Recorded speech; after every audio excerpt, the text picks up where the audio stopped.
इसी बीच आपको सीधा अहिल्यानगर लिए चलते हैं, वहां पर गृह मंत्री अमित शाह पहुंचे हुए। भारतीय जनता पार्टी के प्रदेश अध्यक्ष श्री रविंद्र चौहान जी, जिनके निमंत्रण पर मैं यहां आया हूं, ऐसे राधाकृष्ण विखे पाटिल जी, सुजय विखे पाटिल जी और देवेंद्र जी, एकनाथ जी और अजीत दादा के नेतृत्व में बैठे हुए सभी महाराष्ट्र के मंत्रीगण, सांसदगण और आज पद्मश्री पाटिल और पद्म विभूषण बाला साहब विखे पाटिल को उनके कामों को याद करने के लिए एकत्र आए हुए सभी किसान भाइयों बहनों को मेरा प्रणाम, नमस्कार। मित्रों, आज मैं आया हूं, मुझे अच्छा लगा कि यह भूमि को, ये जिले को पुण्य श्लोक अहिल्याबाई के नाम के साथ जोड़ा गया है। जब एकनाथ जी मुख्यमंत्री थे, देवेंद्र जी उप मुख्यमंत्री थे, भाजपा सेना सरकार ने औरंगाबाद का नाम भी बदला और यहां अहिल्याबाई का नाम भी रखा। ये वही लोग कर सकते हैं जो शिव छत्रपति के अनुयायी हैं, जो औरंगजेब की धारा को आगे बढ़ाते हैं। उनमें इतना हिम्मत नहीं है कि औरंगाबाद का नाम धर्मवीर संभाजी महाराज के नाम से। भाइयों बहनों, आज प्रवरा नगर में आया हूं। पूरे देश में ये नगर सहकारिता की पंडरी के रूप में माना जाता है और इसका मूल कारण पद्मश्री विखे पाटिल साहब। उन्होंने पूरा जीवन इस क्षेत्र के, महाराष्ट्र के किसानों के कल्याण के लिए लगाया। इसके लिए मैं बाद में बहुत डिटेल में बात करूंगा, परंतु सबसे पहले महाराष्ट्र के किसानों पर एक प्रकार से इंद्रदेव ने इस बार आफत भेजी। 60 लाख हेक्टेयर से ज्यादा किसानों की भूमि और उनकी फसल बर्बाद हुई। वित्तीय वर्ष 25-26 में केंद्र के शहर के तहत 3,132 करोड़ रुपया हमने महाराष्ट्र सरकार को दिया है।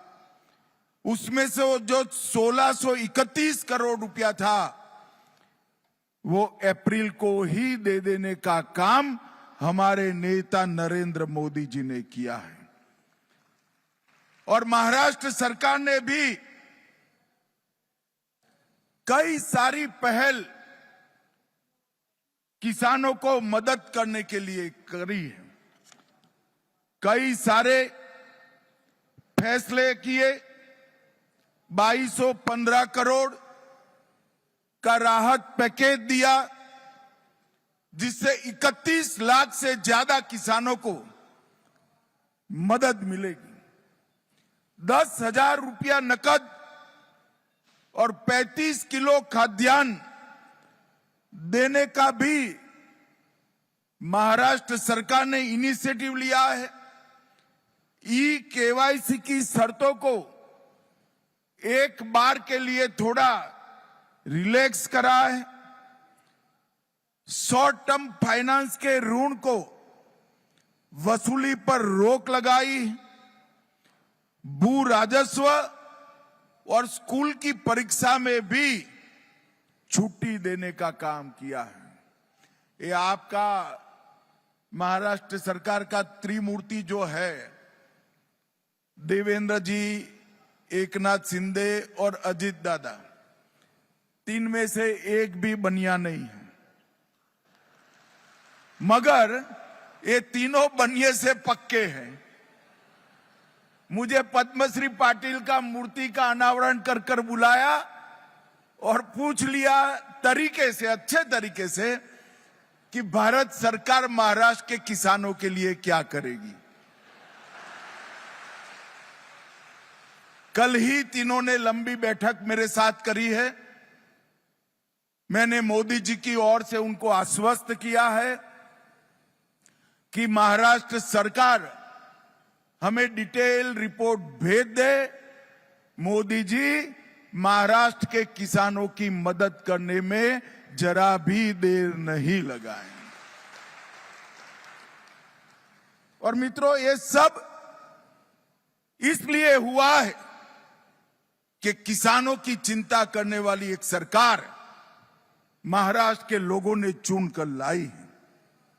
हमारे एनडीए के सभी विधायक अपने 1 महीने का वेतन सीएम रिलीफ फंड में दिया है। अभी अभी राधाकृष्ण विखे पाटिल जी ने शुगर मिल से भी घोषणा की और देवेंद्र जी की अपील को प्रतिसाद देने के लिए कई सारे ट्रस्ट भी आगे आए हैं।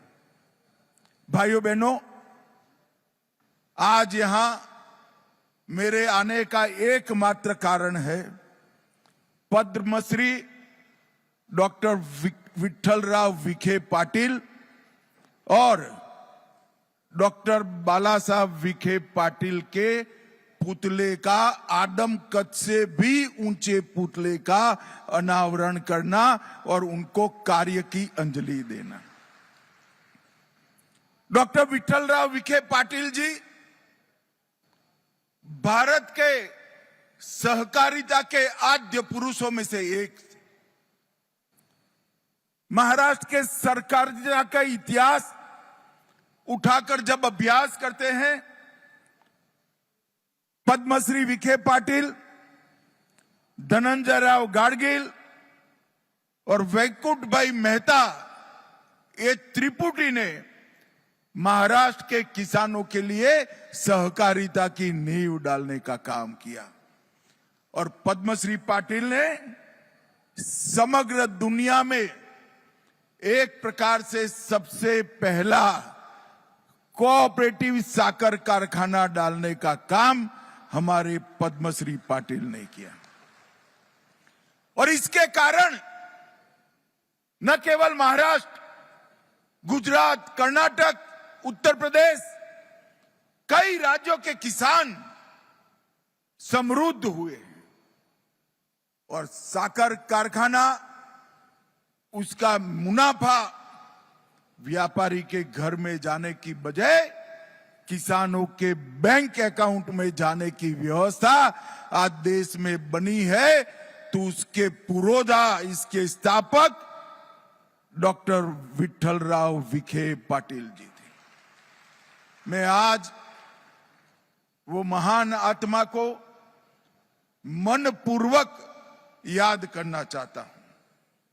उनके ही सुपुत्र डॉक्टर बाला साहब विखे पाटिल जी, इन्होंने कोऑपरेटिव को तो मजबूत किया, मगर कोऑपरेटिव इंस्टीट्यूशन के माध्यम से शिक्षा, स्वास्थ्य और ग्रामीण विकास, ये तीनों क्षेत्र के अंदर कोऑपरेटिव का मुनाफा से विकास करने की एक नई परंपरा बाला साहब विखे पाटिल ने डाली।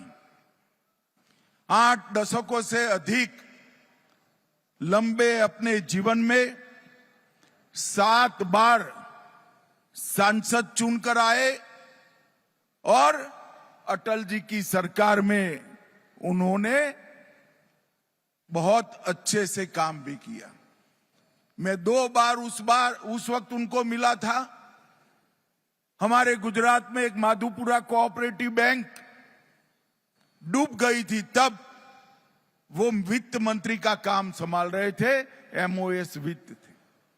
हम उनके पास गए थे, उनकी महत्वपूर्ण भूमिका थी आरबीआई को एक revival package Madhupura mercantile cooperative bank को देने के लिए, और यह इतना बड़ा योगदान था जिसके कारण 225 कोऑपरेटिव बैंक गुजरात के बच गए थे और बड़े संकट से उभर कर बाहर आए। इसलिए मैं डॉक्टर बाला साहब विखे पाटिल जी को भी बहुत मनपूर्वक इस समारंभ में याद करना चाहता हूं, और उनका जो पुतला लगा है वो चौक को, वो स्थान को पद्म सम्मान का बहुत अच्छा नाम देने का काम राधा कृष्ण विखे पाटिल जी और सुजोय ने किया है। इसके लिए भी मैं उनको बहुत बहुत धन्यवाद देता हूं। मित्रों, आज डॉक्टर विठ्ठलराव विखे पाटिल सहकारी चीनी कारखाने का नवीनीकरण भी हुआ है। जब 50-51 में ये कारखाने की स्थापना हुई तब 50 टन गन्ना प्रतिदिन की क्षमता से शुरू हुई थी और आज 72 टन गन्ना प्रतिदिन ये प्रोसेस करता है, और आने वाले समय में 7200 मैट्रिक टन प्रतिदिन से आगे बढ़कर 15,000 टन प्रतिदिन तक एक क्षमता का विस्तारण होगा। जब मोदी जी ने सहकारिता मंत्रालय की स्थापना की तब सहकारिता क्षेत्र में सहकारी चीनी मिलों को मजबूत करने के लिए एनसीडी की योजना आई, और जो अच्छे यूनिट थे उसको हमने फाइनेंस किया, और उसी में से ही आज डॉक्टर विठ्ठलराव विखे पाटिल सहकारी चीनी कारखाने का विस्तरण हो रहा है। और मित्रों, ये शुगर मिल ने अल्कोहल डिस्टिलेशन संयंत्र जो 70 में लगाया, 15 KLPD की इनकी क्षमता थी, आज 92 KLDP का हुआ है, और हमने 240 KLDP ले जाने की उनको मंजूरी दे दी। इथेनॉल संयंत्र 20 KLDP का था, अब 150 KLDP का हुआ है। बायोगैस प्लांट 12,000 क्यूबिक मीटर पर दिन था, अब 30,000 तक काम करता है, और को जनरेशन प्लांट 30 मेगावाट से 68 मेगावाट तक पहुंचा है। और मित्रों, प्रेस मड से जैविक खाद 75 मैट्रिक टन ये कारखाना बनाता है, जो ऑर्गेनिक खेती को आगे बढ़ाएगा। मित्रों, ये ठोस कदम अच्छे तरीके से चल रहे इस कारखाने ने बनाए हैं, और मोदी जी के नेतृत्व में शुगर मिलों की संख्या में 67 की वृद्धि हुई है। चीनी उत्पादन में 10 लाख मैट्रिक टन की बढ़ोतरी हुई है। डिस्टिलरी 2 गुना बढ़ी है। इथेनॉल की उत्पादन क्षमता 5 गुना बढ़ी है। इथेनॉल की आपूर्ति 10 गुना बढ़ी है, और पेट्रोल में इथेनॉल का ब्लेंडिंग 20% तक पहुंच गया है। ये सभी बताता है कि मोदी जी के प्रधानमंत्री बनने के बाद हमारे कोऑपरेटिव शुगर क्षेत्र को कितना बड़ा फायदा मिला है। मित्रों, एक्सपोर्ट सब्सिडी से लेकर सबसे बड़ी बात जो देवेंद्र जी और दोनों उप मुख्यमंत्री ने बताया, किसानों का 10,000 करोड़ से ज्यादा इनकम टैक्स को माफ करने का काम भारतीय जनता पार्टी की मोदी सरकार ने। एक जमाना था कि सेटलमेंट कॉरपोरेट के हुआ करते थे। पहली बार सेटलमेंट एक्ट बनाकर कोऑपरेटिव का करने का काम किया है और रिट्रोस्पेक्टिव इफेक्ट से, पाश्चात असर से किया है। ये 10,000 करोड़ माफ किया, इतना ही नहीं, हर साल 4400 करोड़ का बोझ आगे पर कभी भी अब नहीं आएगा। ये बहुत बड़ा इनिशिएटिव नरेंद्र मोदी जी ने लिया है। मित्रों, आज मैं यहां आया हूं तब सहकारिता शुगर कारखानों को, सारों को एक अपील करना चाहता हूं कि आपके इथेनॉल संयंत्र को मल्टी फीड इथेनॉल संयंत्र बनाएं। इसके अंदर सब्जियों का कचरा, मक्के से इथेनॉल बनाने की व्यवस्था और चावल से इथेनॉल बनाने की व्यवस्था भी आप कर सकते हैं। और ये बदलाव के लिए जो लोन चाहिए वो लोन एनसीडीसी भारत सरकार की संस्था उपलब्ध कराएगी। और हमने सारी कोऑपरेटिव से इथेनॉल खरीदी में उनको प्रायोरिटी दिया है। निजी कंपनी है तो इसका इथेनॉल बाद में लिया जाएगा, कोऑपरेटिव कंपनी है, कारखाना है तो इसका पहले लिया जाएगा।